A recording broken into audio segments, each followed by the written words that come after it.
শুভ সন্ধ্যা বন্ধুরা। আজ আমি আপনাদেরকে শোনাবো ভগবান শ্রীকৃষ্ণের বলা এমন কিছু অমৃত বাণী, যেগুলি শোনার পর আপনাদের মনে যতই কষ্ট থাকুক না কেন, আপনাদের মানসিক দুশ্চিন্তা যতই থাকুক না কেন, এগুলির দ্বারা আপনাদের মন আনন্দে প্রসন্ন হয়ে উঠবে। তো চলুন শুরু করা যাক। লোভ, ক্রোধ, হিংসা পরম শত্রু, যার উপর নিয়ন্ত্রণ না থাকলে মানুষের মৃত্যু অনিবার্য।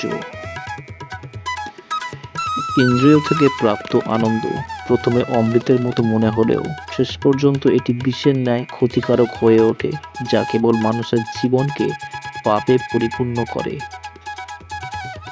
মানুষের কামনা ও বাসনাই হল প্রভূত দুঃখের প্রধান কারণ। জন্মের সাথেই মানুষের মৃত্যু নির্ধারিত, তাই নিজের কর্ম করো যা অনিবার্য, তার জন্য দুঃখ করো না। জীবনে লক্ষ্য স্থির রাখা আবশ্যক, কারণ লক্ষ্যহীন জীবন মানুষকে ভুল পথে চালিত করে।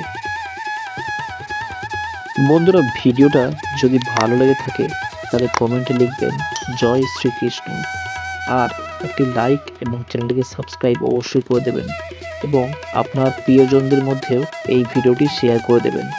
ধন্যবাদ।